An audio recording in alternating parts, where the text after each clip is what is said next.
Nous allons donc résoudre cette inéquation, 3x² plus x-2 sur x-2 inférieur à 0. Travaillez d'abord par vous-même cet exercice-là. Si vous n'arrivez pas à démarrer, une première vidéo vous aide sur la playlist pour donner des pistes à commencer à avancer. Là, nous allons partir dans la rédaction de la correction complète. Donc la première partie, la première chose à faire, c'est le domaine. C'est le domaine de définition puisque nous avons un quotient, x-2 au dénominateur. Il faut que x-2 soit différent de 0. x-2 différent de 0, ça revient à dire que x doit être différent de 2. Donc nous allons travailler comme domaine sur R privé de 2. Et maintenant nous allons travailler sur D, sur cet intervalle-là, nous allons résoudre cette inéquation-là. Et donc on va chercher le signe du numérateur et du dénominateur. Donc on cherche d'abord le signe de 3x² plus x-2, qui est une expression du second degré. Donc pour déterminer son signe, vous devez le savoir, on calcule son discriminant, b carré moins 4ac.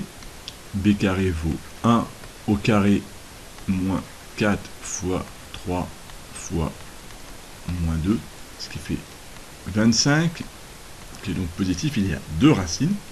Donc on applique le cours, x1 moins b moins racine carrée delta sur 2a, x2 moins b plus racine carrée delta sur 2a, et on applique simplement moins 1 moins 5 sur 6, ce qui va faire moins 1 comme première racine, et moins 1 plus 5 sur 6, qui fera 4 sixièmes, soit 2 tiers, comme deuxième racine. On a donc trouvé deux racines, moins 1 et 2 tiers, et on sait que cette expression sera du signe de a à l'extérieur des racines, a étant égal à 3. A est égal à 3 est positif, donc cette expression, si on l'appelle P1 par exemple, P1 de x, sera positive sur moins l'infini, moins 1, union 2 tiers plus l'infini. Cette expression-là est du signe de a à l'extérieur des racines. Il nous faut maintenant étudier le signe du dénominateur de x moins 2, et c'est une fonction affine, 2 étant la racine, x moins 2 sera positif lorsque x sera supérieur à 2, c'est une fonction affine croissante puisque le coefficient directeur 1 est positif. Alors nous allons construire le tableau de signes.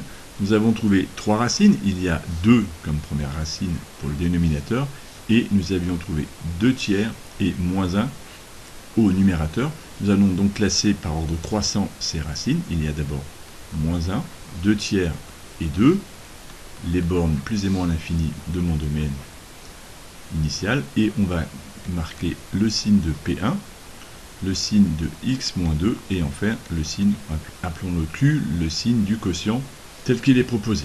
On met 3 barres pour mes trois racines. Le polynôme P1, il s'annule donc en moins 1 et en 2 tiers, et on a dit qu'il était du signe de A à l'extérieur de ces racines, donc négatif à l'intérieur.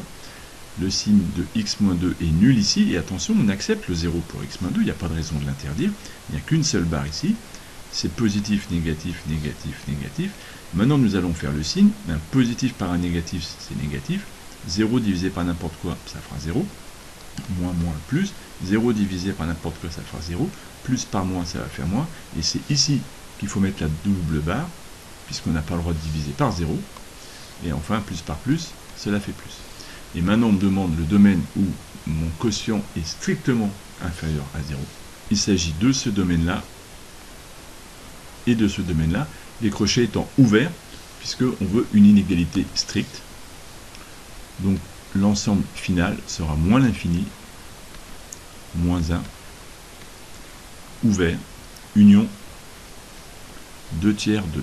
Cet exercice est terminé, n'hésitez pas à liker si vous la trouvez sympa, et à voir sur mathguyon.fr d'autres vidéos, et évidemment à vous abonner à la chaîne. Bon courage.